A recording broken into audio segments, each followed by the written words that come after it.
नमस्कार, सूबे की सरकार देख रहे हैं आप और मैं हूं आपके साथ ज्योति आर्या। चलिए शुरुआत करते हैं खबरों की। कांग्रेस अध्यक्ष मल्लिकार्जुन खड़गे ने दिल्ली में एआईसीसी मुख्यालय में हरियाणा विधानसभा चुनाव के लिए घोषणा पत्र के रूप में पार्टी की गारंटियां जारी की हैं।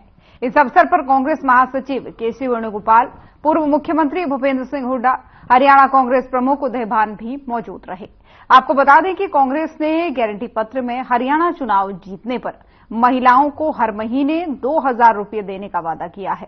आपको बता दें कि इस दौरान हरियाणा कांग्रेस के अध्यक्ष उदय भान ने कहा कि हम सभी महिलाओं को 500 रुपये में एलपीजी गैस सिलेंडर देंगे, बुजुर्गों को 6000 रुपये पेंशन देंगे, पुरानी पेंशन योजना बहाल की जाएगी, राज्य में 2 लाख खाली सरकारी नौकरियों को भरा जाएगा और साथ ही कांग्रेस हरियाणा को नशा मुक्त बनाएगी और चिरंजीवी योजना की तर्ज पर 25 लाख रुपये का मुफ्त इलाज प्रदान किया जाएगा और 300 यूनिट तक मुफ्त बिजली भी दी जाएगी।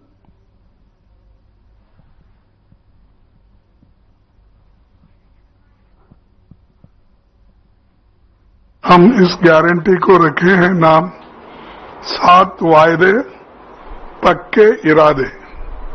तो ये जो 7 वायदे हैं उसके अलावा भी मैनिफेस्टो में जो हमारा कम से कम 53 पेज का मैनिफेस्टो है वो तो बाद में वो लोग डिटेल उसको चंडीगढ़ में आपको बताएंगे, लेकिन ये जो वायदे हैं हम इसको पक्का निभाएंगे। इसके लिए आज एआईसीसी ऑफिस से ये घोषणा कर रहे हैं।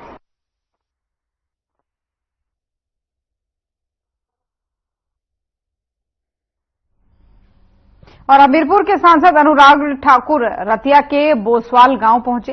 इस दौरान लोगों ने उनका जोरदार स्वागत किया। आपको बता दें कि उन्होंने बीजेपी प्रत्याशी सुनीता दुग्गल के पक्ष में चुनावी जनसभा को संबोधित किया। वहीं अनुराग ठाकुर ने कांग्रेस पर ताबड़तोड़ हमला बोलते हुए कहा कि राहुल गांधी के अमेरिका में दिए गए बेहुदा बयान के बाद आप खुद अंदाजा लगाइए कि कांग्रेस पार्टी कैसी है, उनके नेता कैसे हैं। हरियाणा चुनाव पर बोलते हुए अनुराग ठाकुर ने विरोधियों पर जमकर हमले बोले। उन्होंने इस दौरान कहा कि हुड्डा सरकार नौकरियों की बोली लगाती थी, तब जमकर भ्रष्टाचार होता था। तो रतिया की ये खबर आपको बता रहे हैं, जहां पर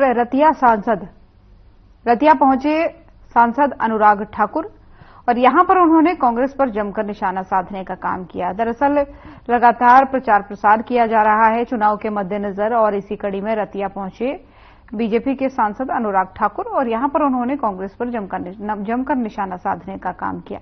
उन्होंने कहा कि कांग्रेस के राज में जो है नौकरियों की बोलियां लगती थी, जमकर भ्रष्टाचार होता था और किसी तरीके का विकास का काम यहां पर नहीं हुआ था। ये कहना है अनुराग ठाकुर का। बीजेपी के सांसद हैं और ऐसे में जो है लगातार चुनाव प्रचार बीजेपी की तरफ से किया जा रहा है और कांग्रेस पर निशाना साधने का प्रयास भी किया जा रहा है।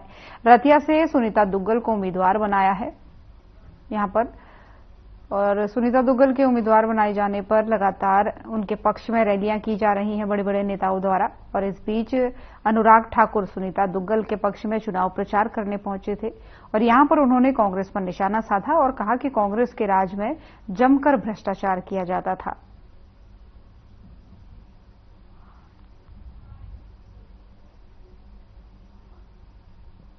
मैं बहुत बहुत धन्यवाद करती हूँ हमारे अनुराग ठाकुर जी का, और जो कि हमारे मंत्री भी रहे और अभी सांसद हैं, और जबरदस्त तरीके से जो यहाँ पर हमारे बिलासपुर के जो विस्थापित है उनका इलाका है यहाँ पर, और इस गांव के अंदर आसपास के गांव के भी बहुत से लोग आपने देखा होगा कि कैसे भारी संख्या के अंदर यहाँ पर उपस्थित हुए। जोरदार उत्साह और जोश लोगों के अंदर है और मैं बहुत बहुत धन्यवाद करती हूँ कि आज उन्होंने मेरे जो है हक में प्रचार किया। मुंगेरी लाल के हसीन सपने कांग्रेस देख रही है। 2014, 2019 और 2024 में केंद्र में भी देखा, लेकिन देश की जनता ने कांग्रेस को नकारा। अब भी हरियाणा में कांग्रेस को जनता ने 2014, 2019 में नकारा, 2024 में भी नकारेंगे। नफरत की दुकान चला रही है कांग्रेस, देश को बदनाम करने का काम कर रही है कांग्रेस और आजाद भारत के जिन्ना राहुल गांधी के रूप में दिखते हैं। राहुल गांधी जी जाति, धर्म, क्षेत्र के नाम पर देश को बढ़ते देखना चाहते हैं। टुकड़े टुकड़े गैंग के लोगों को अपनी कांग्रेस पार्टी में शामिल करवा लिया है और ये कौरव पार्टी ने जिस तरह से पांडवों के हक छीनने का काम किया था, ये कौरव पार्टी आज हरियाणा के लोगों की जमीन छीनने का जिस तरह से हुड्डा सरकार में पहले हुआ वो आज मन बना रही है। दलितों के ऊपर अत्याचार जो उस समय हुड्डा की सरकार में हुआ वो आज करने का प्रयास कर रही है।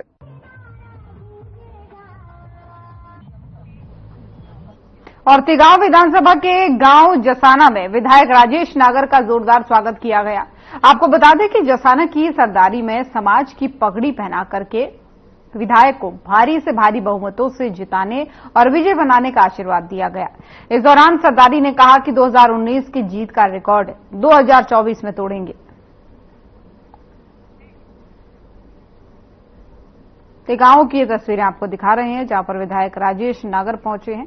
उन्होंने कहा है कि इस बार के चुनाव में हम 2019 का रिकॉर्ड तोड़ेंगे, एक बार फिर से जीत दर्ज करेंगे यहां से और यहां पर पुराना रिकॉर्ड तोड़ने का प्रयास करेंगे। जनता का आशीर्वाद हमें मिलेगा, ये आश्वासन जताते हुए वो नजर आए। और उन्होंने यहां पर कहा कि इसे जोरदार स्वागत के लिए लोगों का धन्यवाद, तिगांव की जनता का धन्यवाद। इस बार 2024 में हम 2019 का अपना रिकॉर्ड तोड़ेंगे।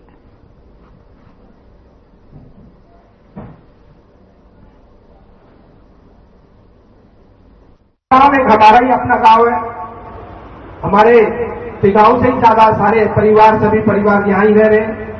और जैसा कि आपको पता है चुनावी रण चल रहा है, 5 तारीख को चुनाव होने हैं और अभी बहुत सारी चीजें कुछ समय पहले हुई।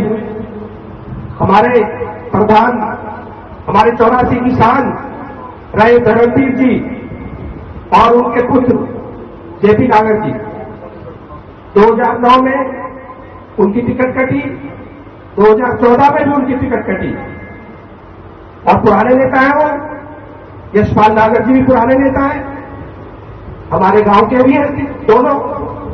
पर 2000 में 9 टिकट कटी, वो तो नहीं रोए। 2014 में टिकट कटी, वो तो नहीं रोए।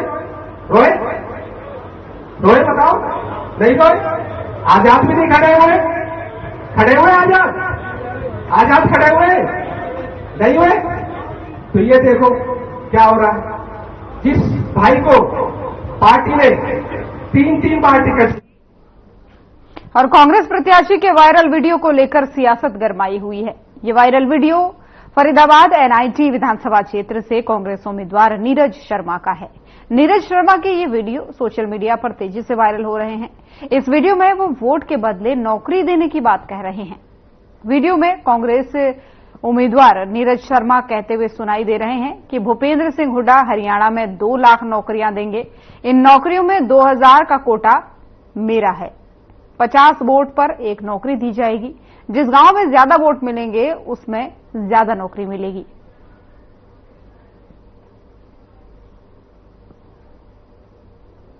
अरे तुम्हारे मतलब की तो बात निकल गई, थमाए लेट। असली सौदा तो नौकरी को, और सबसे ज्यादा जरूरत तुम्हें नौकरी की। भैया भाई ने खुल्लो चैलेंज कर दिया, सबन की आज्ञा ले ली। हुड्डा साहब ने नौकरी देनी 2 लाख, यू मेरिट हमारे इलाके समझ आना रही। जिता के भेजो 2000 का कोटा मिलेगा और मैं इनकी 50 वोट पे 1 नौकरी की सिफारिश है। और जा काम से जितना ज्यादा डब्बो भरेगा वह काम की उतनी ज्यादा ही नौकरी लगेंगे। यूं मेरे फैसलो ना, इस समन को फैसलो कल को मेरे ऊपर थोप दो कि जाते भाई 10-20-50 वोट आने। करनाल के असंध से कांग्रेस विधायक शमशेर सिंह गोगी का बयान खूब वायरल हो रहा है। गोगी वीडियो में कहते दिख रहे हैं कि कांग्रेस की सरकार आने पर सरकार में असंध का हिस्सा होगा। इसी के साथ ही गोगी ने यह भी कहा कि हम अपने रिश्तेदारों को खुश करेंगे जो हमारी मदद में आ रहे हैं, जो भाईचारे में आ रहे हैं उनका ध्यान रखा जाएगा, पहले अपना घर ही तो भरेंगे। होगा और जब सरकार के अंदर असंध का हिस्सा होगा तो अपने रिश्तेदारों ने भी खुश करेंगे, अपन जो बाहर से हमारी मदद में आ रहे भाईचारे ने भी करेंगे और पहले अपना घर तो भरेंगे ही, अपना भी भरेंगे। तो इसलिए सरकार में बढ़ने के लिए इलेक्शन जीतना जरूरी। और हरियाणा विधानसभा चुनाव में प्रचार के लिए उतरे पूर्व डिप्टी सीएम दुष्यंत चौटाला को कैथल में जबरदस्त विरोध का सामना करना पड़ा। वो गुहलाजीका में जेजेपी कैंडिडेट कृष्ण कुमार बाजीगर के लिए वोट मांगने गए थे। वहां गांव बलबेहड़ा में किसानों ने गांव के बाहर ही उनकी गाड़ी रोक ली।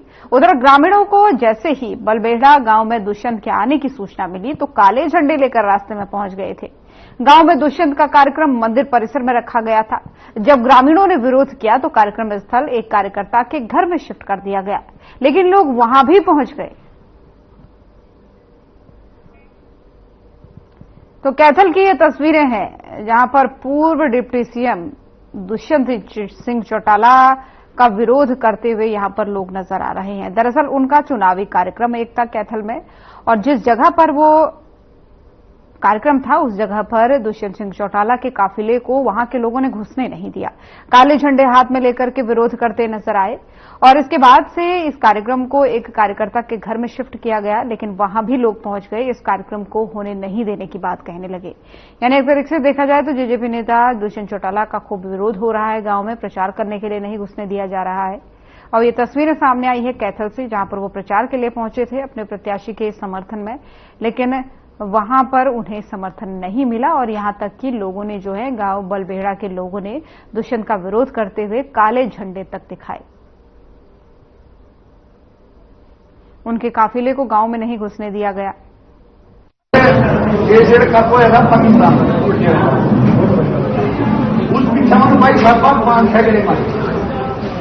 चलो फिर गए भाई साहब तो भाई साहब की लैंग्वेज थी, हम जान की हमारी बेइज्जती करेंगी। बता मेरे कबड्डी छोड़ दो, हम 20 साल कबड्डी खेली, 20 साल कबड्डी खेली, हम नेशनल कबड्डी थोड़ी खेल सका। कोई भी प्लेयर से 20 साल कबड्डी खेलेगा भी अगर अपना गेम चेंज कर सका, कोई कैस का भी चेंज कर देगा। और अब खबर फरीदाबाद से है, जहां बल्लभगढ़ की सेक्टर 3 मार्केट में मंगलवार की शाम जय दुर्गे ज्वेलर्स पर नकाबपोश हथियारबंद बदमाशों ने ज्वेलरी शॉप में लाखों के आभूषण की लूट को अंजाम दिया। आपको बता दें कि घटना सेक्टर 3 पुलिस चौकी से महज चंद कदमों की दूरी पर घटी। तो वहीं ज्वेलरी शॉप में हुई लूट की सीसीटीवी तस्वीर भी सामने आई है। आपको बता दें कि तस्वीरों को देखकर ये साफ अंदाजा लगाया जा सकता है कि किस प्रकार से दोनों लुटेरे बेखौफ हथियार के बल पर जय दुर्गे ज्वेलर्स शॉप के मालिक विनोद सोनी को डराकर लूट करते हुए दिखाई दे रहे हैं। विनोद सोनी के मुताबिक जो है लुटेरे उन्हें रिवॉल्वर दिखाकर जान से मारने की धमकी देकर लूट करने लगे। आसपास के लोगों ने साहस दिखाते हुए दोनों लुटेरों का पीछा कर लिया और उन्हें पकड़ लिया। आपको बता दें कि दोनों लुटेरे स्कूटी पर सवार थे, जिन्हें लोगों ने पकड़कर पुलिस के हवाले कर दिया। वहीं इस मामले में जब सेक्टर 3 की पुलिस चौकी इंचार्ज से बात कर जानकारी लेने का प्रयास किया गया तो उन्होंने फोन काट दिया और कोई जवाब भी नहीं दिया।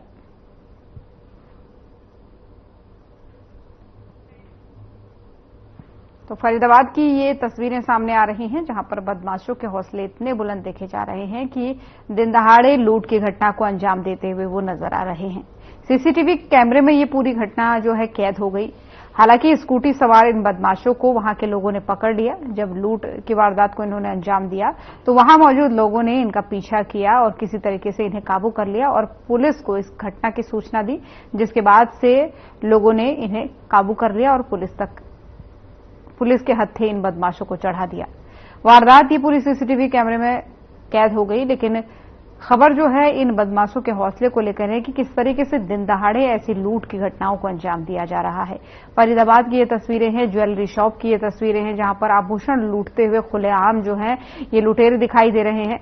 बताया जा रहा है कि ये लोग स्कूटी में सवार होकर आए थे। हालांकि जब आसपास के लोगों ने इनका पीछा किया तो इन्हें पकड़ लिया गया और पुलिस के हवाले कर दिया गया।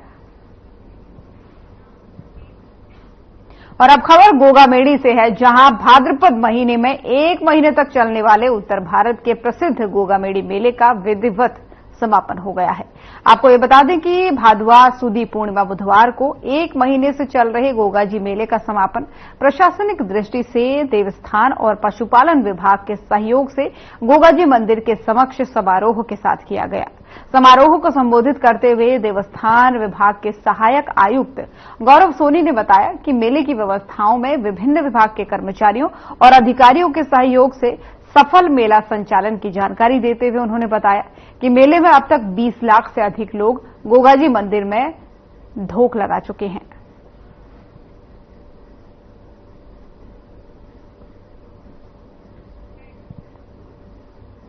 गोगामेड़ी से खबर आपको बता रहे हैं, जहां पर गोगामेड़ी मेले का विधिवत समापन हो चुका है। आपको बता दें कि आखिरी दिन श्रद्धालुओं की भीड़ यहां पर उमड़ी। 20 लाख लोगों ने यहां पर दर्शन किए और उसी दौरान की तस्वीरें आपको दिखा रहे हैं।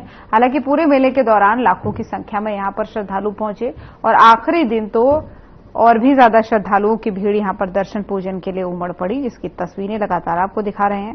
दरअसल मेला काफी समय से ही चल रहा था और आखिरी दिन श्रद्धालुओं की और ज्यादा भीड़ देखने को मिली है।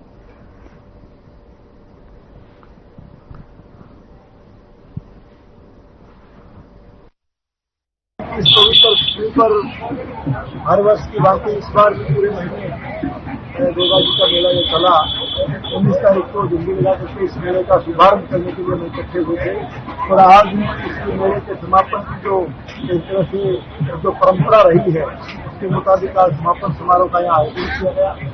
पूरे एक महीने के दौरान निश्चित रूप से जैसा कि आप सबको विदित है कि पूरे भारत से, पूरे उत्तरी भारत से लाखों की संख्या में श्रद्धालु यहाँ श्रद्धा समूह जो है गोगा जी के यहाँ माथा टेकने आते हैं, श्रद्धा प्रकट करने आते हैं, भोग मारने आते हैं। तो इस बार भी खूब बड़ी संख्या में लोग आए। आज इसलिए यात्रियों को परेशानी कम हुई है, गोगा जी की विशेष कृपा बने रही। लेकिन मेले के समापन से 2 रोज पूर्व एक ऐसी घटना घटी, मेले में कुछ अव्यवस्थाएं हैं, इसमें तो समापन हो गया है।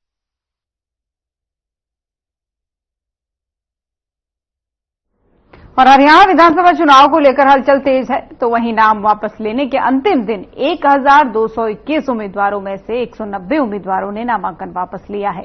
5 अक्टूबर को होने वाले हरियाणा विधानसभा चुनाव के लिए 1031 उम्मीदवार जो हैं वो चुनाव लड़ेंगे।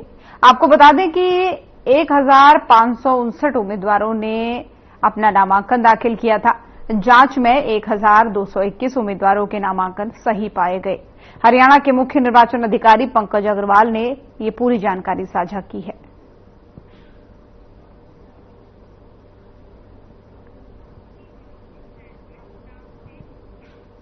उधर धर्मनगरी कुरुक्षेत्र में दबंगों के हौसले बुलंद होते जा रहे हैं। आपको बता दें कि ज्योतिसर चौकी इंचार्ज पर सब इंस्पेक्टर पर 15 से 20 युवकों ने तेजधार हथियार से हमला कर दिया।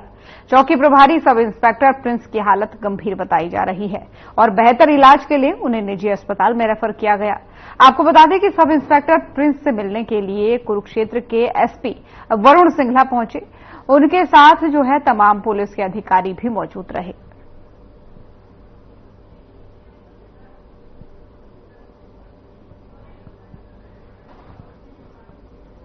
देखिए, अभी प्रथम दृष्टया मुझे सूचना मिली थी कि हमारे एक पीएसआई है जो कि अपराधियों की धरपकड़ में लगे हुए थे, जिस संबंध में एक घटना घटी थी जिसमें अपराधियों ने कुछ इनके ऊपर वार किया और कुछ नाइफ इंजरी हैं, जो है शार्प इंजरीज हैं, उसमें ये एडमिट हुए थे। तो अस्पताल में इनकी हालात जानने भी आए थे। साथ साथ हमने इस संबंध में तुरंत मुकदमा दर्ज करके और अपराधियों की धरपकड़ हमने शुरू कर दी है और हम जल्दी ही इन्वॉल्व सभी अपराधी जो हैं वो पकड़ लेंगे।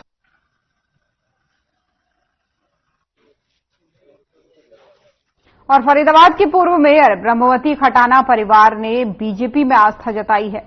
पूर्व पार्षद के पति धर्मवीर और पुत्र जयवीर खटाना बीजेपी में शामिल हो गए हैं।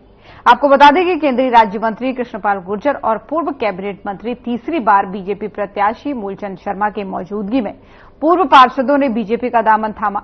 वहीं पूर्व मेयर अनीता गोस्वामी के परिवार से विनोद गोस्वामी ने अपनी आस्था बीजेपी में जताई और सभी से बीजेपी को विजयी बनाने की अपील उन्होंने की।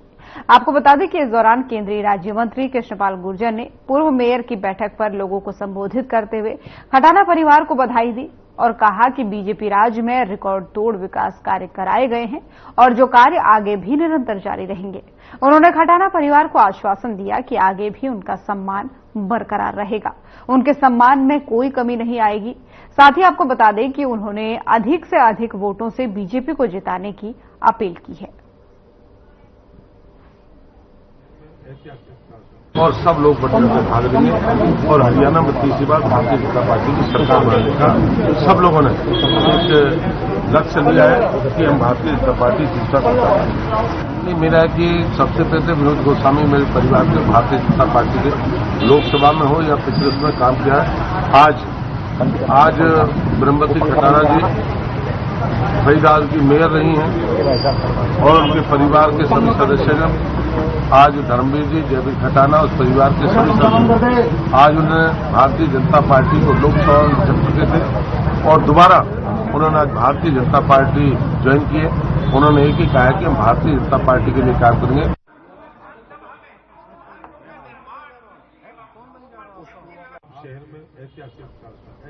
तो बल्लभगढ़ से आपको ये खबर बता रहे हैं जहां पर मूलचंद शर्मा को कई लोग समर्थन देते हुए अब धीरे धीरे नजर आ रहे हैं। जनता से बीजेपी को जिताने की अपील करते हुए यहां पर नजर आए मूलचंद शर्मा को। यहां पर कई सारे लोगों ने समर्थन दिया है। दरअसल बीते कुछ दिनों पहले जो है नामांकन की जब आखिरी तारीख थी वापसी की नाम, तो ऐसे में कई सारे लोग ऐसे थे जिन्होंने अपना नामांकन पत्र भी वापस लिया था और कई सारे लोग ऐसे थे जिन्होंने नामांकन पत्र वापस लेते हुए बीजेपी को समर्थन देने की बात कही थी। और 2 पूर्व मेयर परिवारों ने भी अब जो है बीजेपी का साथ देने की और उनके लिए लोगों से वोटों की अपील करने की यहां पर बात कही है। तो इस दौरान जो है जनता से बीजेपी को जिताने की अपील करते हुए ये 2 पूर्व मेयर के परिवार नजर आए और मूलचंद शर्मा को समर्थन देने की बात यहां पर उन्होंने कही है। तो 2 पूर्व मेयर परिवारों की बीजेपी में आस्था यहां पर देखने को मिली। और कांग्रेस छोड़ बहादुरगढ़ से निर्दलीय चुनाव मैदान में उतरे राजेश जून के बेटे सचिन जून भी अब चुनावी मैदान में उतर चुके हैं। सचिन जून ने वार्ड 31 और 20 में घर घर जाकर लोगों से वोट की अपील की है। सचिन जून के साथ ही युवाओं की बड़ी टीम है और यही टीम जो है हर जगह चुनाव प्रचार की कमान संभाले हुए है। राजेश जून जहां भी जाते हैं वहां हजारों की तादाद में महिलाएं राजेश जून का स्वागत गीत गाकर करती हैं। वार्ड 31 और 20 में डोर टू डोर प्रचार के लिए पहुंचे सचिन जून का भी लोगों ने जोरदार स्वागत किया। उन्होंने कहा कि बहादुरगढ़ विधानसभा में आज चुनाव एक तरफा सा हो गया है। टोटल वोट पोल में से आधे से ज्यादा वोट अकेले राजेश जून को मिलने वाले हैं। उन्होंने कहा कि आज उनका मुकाबला किसी उम्मीदवार से नहीं बल्कि खुद से है। उनकी जीत का मार्जिन कितना ज्यादा हो रहा है। सचिन जून ने कहा कि शहर और गांव में कुछ ही लोगों की पूछ राजनेता करते थे, लेकिन वो हर क्षेत्र के हर व्यक्ति से सीधा संपर्क और सीधा लगाव बनाए हुए हैं।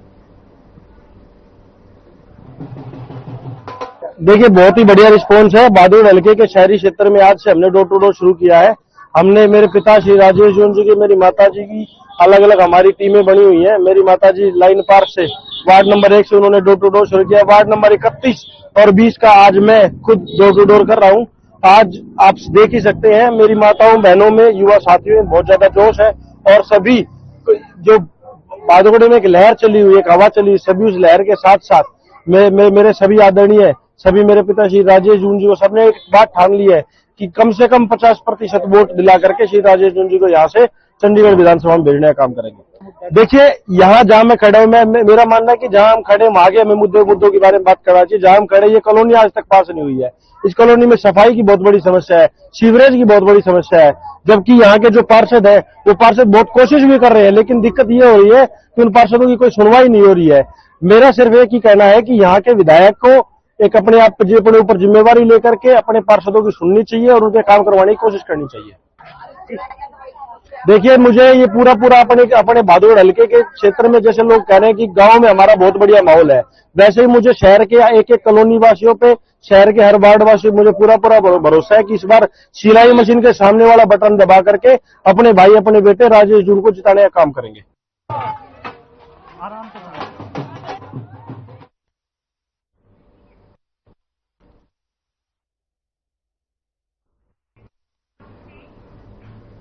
तो सूबे की सरकार देख रहे थे आप। बुलेटिन में फिलहाल इतना ही। खबरें लगातार जारी हैं। नमस्कार।